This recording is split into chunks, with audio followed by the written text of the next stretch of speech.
Saludos mis hermanos, Dios me los bendiga, Dios los guarde, espero que todos se encuentren bien. Que la bendición de Dios esté sobre su vida a cada instante. Que en las pequeñas cosas podamos ver las maravillas del Señor. Historia del cristianismo antiguo y medieval. En esta semana nosotros vamos a conversar sobre los precursores de la reforma. Estos pre-reformadores que parece necesario saber.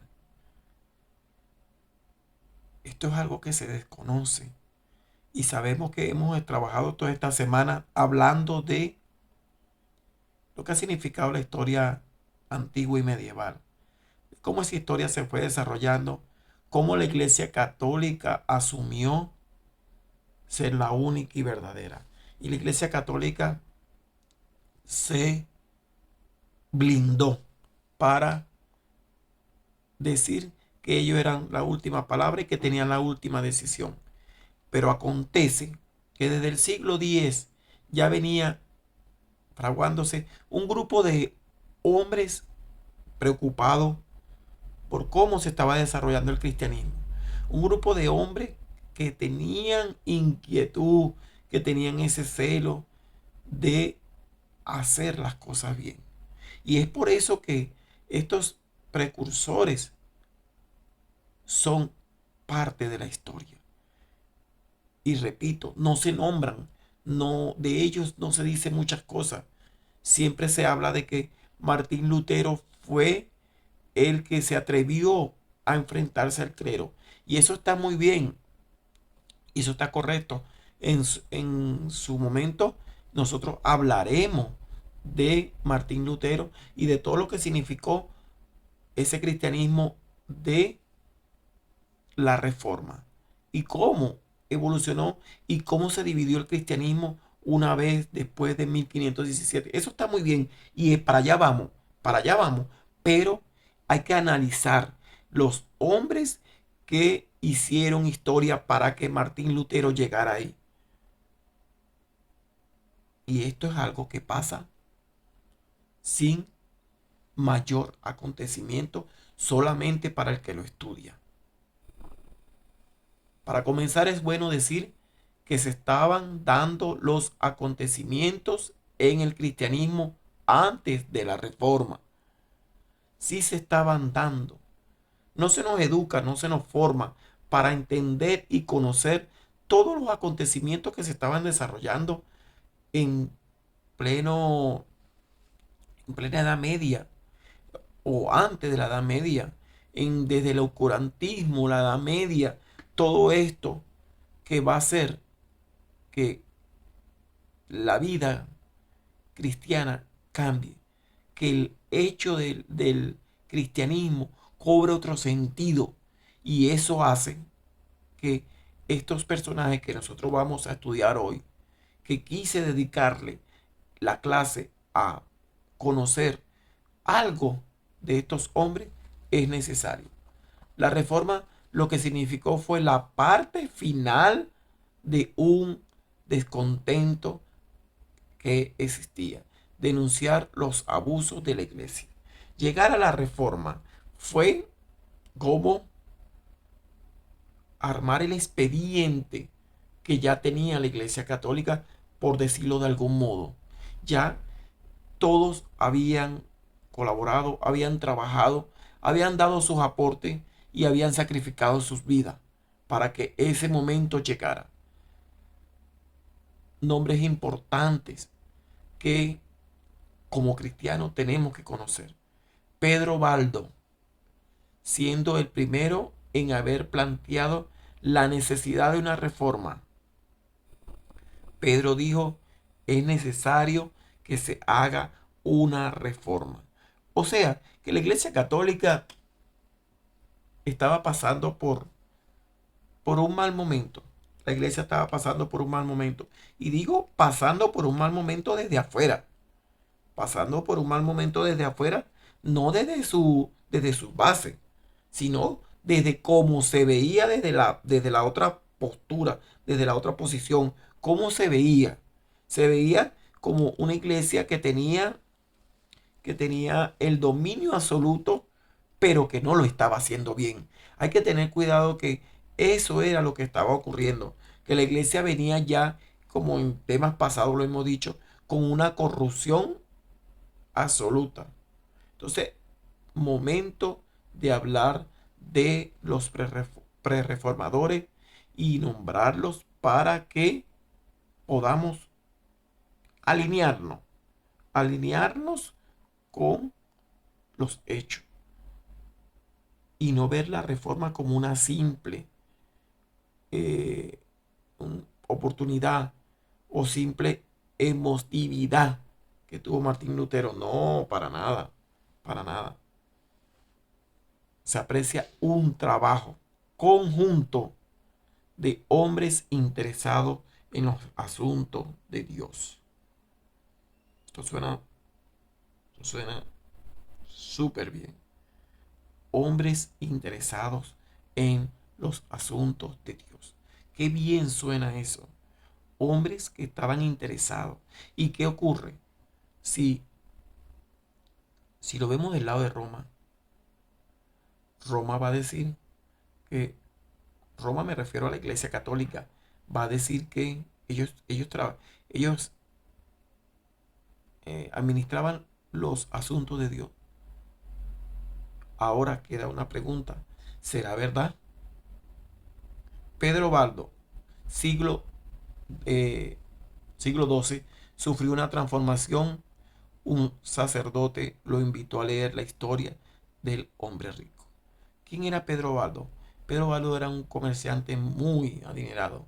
Tenía mucho, mucho, mucho dinero. Y para algunos un sueño, para una profecía, para otros una palabra. Este hombre recibió el mensaje. Un sacerdote lo invita a leer la historia del hombre rico y así literalmente lo plasmó. Vendió todo, regaló todo y este hombre se dedicó al servicio de la obra de Cristo. Es una heredad del pensamiento religioso con votos de pobreza. Fue por lo tanto enemigo de Roma. Y en el Concilio de Verona lo recalcaron como enemigo de Roma. Porque algo tiene muy importante la Iglesia Católica. Todo aquel que esté en contra de sus doctrinas, preceptos, constitución, concilio, es un enemigo. Pero algo muy importante, ellos sobrevivieron hasta el siglo XVI. Cuando llegó la reforma, ellos estaban ya ahí con la reforma y luego continuaron hasta el día de hoy. Existen iglesias valdenses que siguen ese patrón de eh, los votos de pobreza, los votos de humildad, los votos de castidad. Uruguay, Argentina, tienen iglesias valdenses de hombres y mujeres que siguieron ese legado de Pedro Baldo. John Wycliffe, hombre inteligente, filósofo y teólogo, en contra de Roma. Decía que la iglesia era demasiado rica y Cristo era pobre. Este hombre intelectual llegó a un convencimiento de que la iglesia tenía mucho dinero y la pobreza estaba reinando. Entonces aquí vemos que la iglesia romana, desde que pactó con el imperio, siempre sus arcas estuvieron llenas. Porque estamos viendo que a mediados del siglo XII, XIII, estos hombres se preocupaban por la iglesia, porque la iglesia tenía mucho dinero. La iglesia de Roma lo veía como un enemigo, como un enemigo. Fue un enemigo aférrimo de la iglesia romana. ¿Por qué? Porque les decía, les hablaba y les hacía los planteamientos de cómo ellos estaban administrando las cosas de la iglesia y cómo ellos manipulaban con el cristianismo. Tanto es que después de muerto, lo desenterraron, lo cremaron y lanzaron sus restos al río. ¿Por qué? Porque este hombre fue uno que formó, educó, concientizó a la gente. Su legado permaneció. Considerado un protestante por no someterse a la iglesia, se inventaron toda clase de acusaciones hasta buscar acabar con su vida. Y lo lograron. Lo lograron solamente que este hombre concientizó, despertó conciencia para que el pueblo pudiera entender las manipulaciones que existía dentro de la Iglesia Católica y esa manera oscurantista de no querer decir nada. Su fuerte era la palabra de Dios. Desafió las ventas de indulgencia, alegando que eso era algo en contra de Dios. Estamos viendo que se habla de que Martín Lutero, uno de los fuertes de Martín Lutero fue las indulgencias y las penitencias. Sí, pero este hombre lo hizo antes. Decía que eso no era de Dios, que la palabra no lo aceptaba. Entonces vemos que Wifi era, wow, lo planteó antes. Martín Lutero lo que hizo fue anunciarlo. Hombre enemigo de los confesionarios. Habló sobre la fe. Decía que se podía pedir a Dios directamente. Sus seguidores eran los lardos. Eran los seguidores, se le decía los lardos porque eran como algo déspota de decir que eran los calladitos, los escondidos, los que opinaban de ese tipo de cosas. Los que a calladita hacían las cosas y tenían como ese secreto de tener las cosas de Dios bien claras. Solamente que estas personas que se formaron fueron los que impulsaron que el movimiento reformista al momento de llegar ya estaba plasmado lo que vendría a ser. Juan Hus, académico influenciado casualmente por Juan Wifi o John Wifi, como también se le conoce.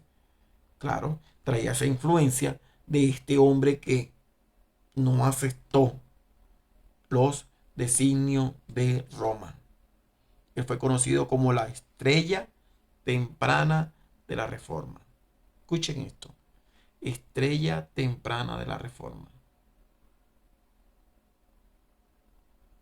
Para él era resaltar padres espirituales de los reformistas. Crítico del papado de la época. Su osadía de decir que la iglesia romana no era la verdadera. Este hombre tuvo las agallas, tuvo el temple, tuvo la osadía de decirle al clero que no era la iglesia verdadera. Es por eso que él se conoce como la estrella temprana de la Reforma, porque fue un valiente que logró decir todo eso.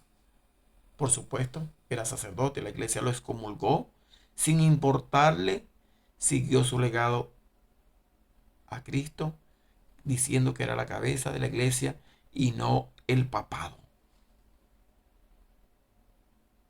Para todo lo que hizo y dijo, no se podía esperar otra cosa que la muerte en la hoguera. Claro, porque fue demasiado, demasiado, demasiado radical contra un sistema. Y repito, Roma, todo el que atente, todo el que se oponga a ellos es desaparecido. Es importante decir que este hombre se enfrentó al clero un siglo antes de Martín Lutero.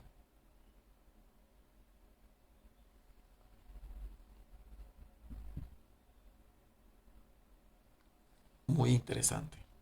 Un siglo antes de Martín Lutero asentó las bases.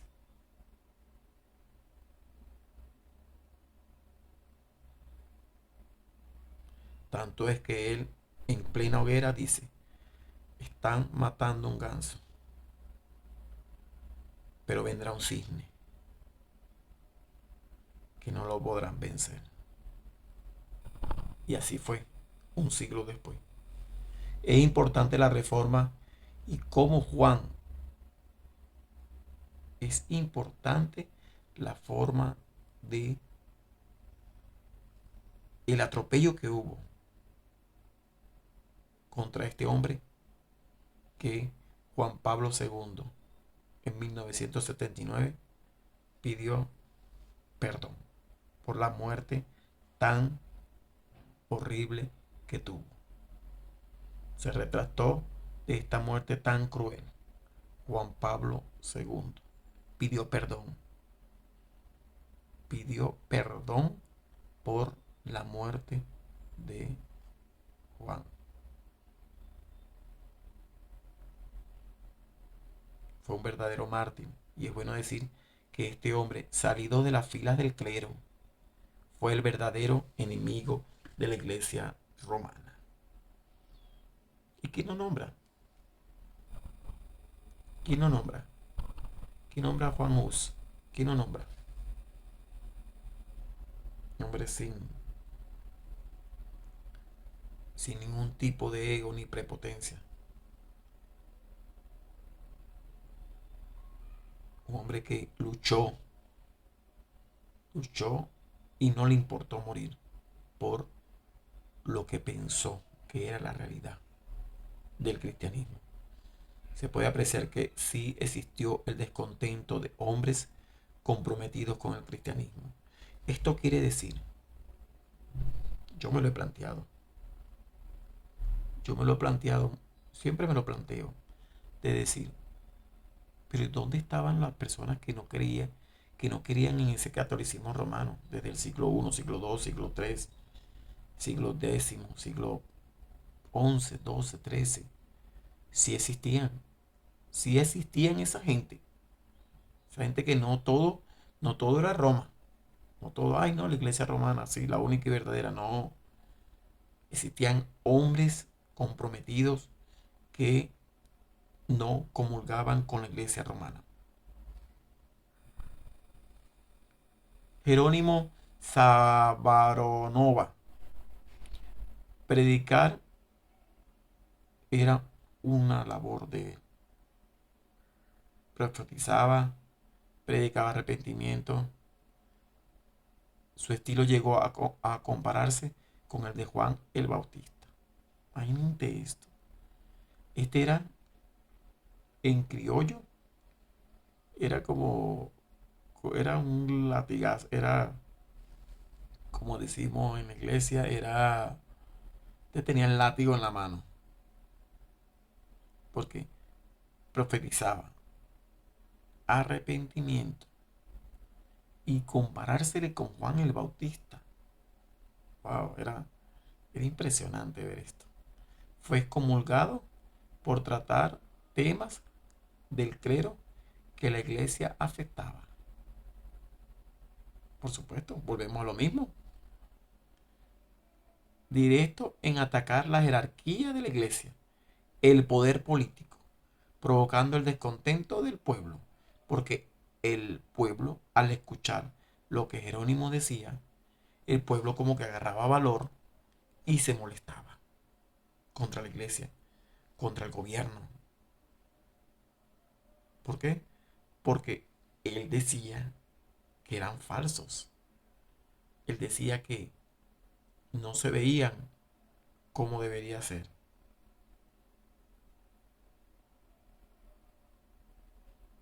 Eran una cuerda hipócrita. Y comparársele con Juan, wow, es bastante extremista, algo exagerado, algo que no fue bien visto, porque en un momento dado como que se, como que se pasó un poquito, ya que planteó un estilo de gobierno. Él mismo quiso plantear un estilo con sus decretos, sus estatutos y su comunidad. Se veía lo rígido que él tenía. Y esto causó hasta polémica dentro de su mismo grupo. Por supuesto, fue quemado públicamente por no ser aceptado y por ser tan radical con lo que él estaba planteando.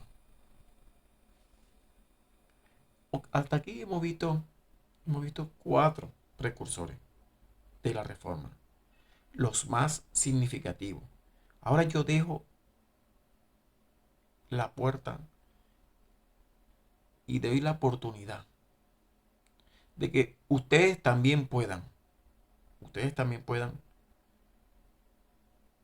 decir otros que también hayan investigado y que también nos sirvan de aporte para esta actividad, y son bienvenidos esos pre-reformadores que se hace necesario en esta etapa de lo que estamos recorriendo dentro de la historia del cristianismo antiguo. La reforma, o mejor dicho, el movimiento pre-reformista provocó que se crearan divisiones entre los países dominados por la monarquía, ya que esto influyó en las decisiones. ¿Qué pasa cuando estos pre-reformadores comienzan a hablar? Comienza a haber ruido, ruido. Y los países dominados por la monarquía comienzan a tener conflictos.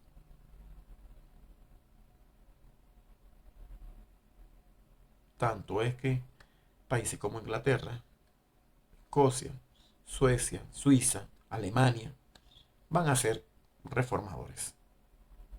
Contra una España, una Francia, aunque Francia también es reformadora, una Italia. Entonces eso se va a crear un choque. Choque entre los países. Existía toda clase de apoyo a los reformadores. Ya existía el apoyo. Desde monarcas hasta cualquier cantidad de personas cansadas de los abusos de la Iglesia Católica Romana. Los bandos estaban presentes. Ojo, ojo, ojo. Vamos aquí. No existía Martín Lutero. Martín Lutero no está aquí. Falta un siglo. En unos casos habían 2 siglos. En otros casos habían 3 siglos. 4 siglos para que llegara Martín Lutero. Y ya estos hombres contaban con el apoyo de toda clase de personas, desde monarcas que veían que la iglesia tenía un abuso. Soy partidario. Manuel, como teólogo, lo digo. La iglesia católica abusó desde el primer momento. Y soy responsable, y yo lo digo desde mi postura. La iglesia católica abusó desde el primer momento. Y digo, la guinda la pone Constantino con el oficialismo. ¿Por qué? Porque le dio una cartaval para que para continuar y oficializar los abusos. El hombres muriendo por querer un cambio en las riendas de la iglesia. Hombres que no les importó para nada morir si podían dejar una palabra. La iglesia católica absolutamente reacia a cualquier cambio. Reacia. No hubo forma ni manera de que ellos enmendaran su error. No hubo forma ni manera. El mapa político y social cambiaría a raíz de estas propuestas. Estas propuestas estaban sentando las bases para que fuera cambiando el mapa político. Y de hecho lo logró. Celo santo de levantar la voz para anunciar el descontento de la iglesia romana. Esos hombres amaban, amaban, amaban al Señor, amaban lo que hacían y la devoción y la fe con que lo hacían. Anunciar el verdadero cristianismo en una época oscura durante la Edad Media. Estos hombres fueron los que calladamente hablaron. Y eso hace que tenga mucho valor el trabajo que ellos realizaron. Bendiciones, mis hermanos. Nos encontramos en la discusión de estos pre-reformadores. Tema muy interesante. Repito, si tienen un reformador, otro, un pre-reformador, no reformador, un pre-reformador, plantéelo, que lo vamos a escuchar. Porque los reformadores, Martín Lutero y todos los reformadores, son las clases siguientes. Entonces vamos a continuar con esta clase. John Wycliffe decía, toda la ley, toda filosofía, toda lógica y toda ética están en la Sagrada Escritura. Y la Sagrada Escritura es toda verdad. Cada cristiano debe de estudiar este libro porque es la verdad de Dios.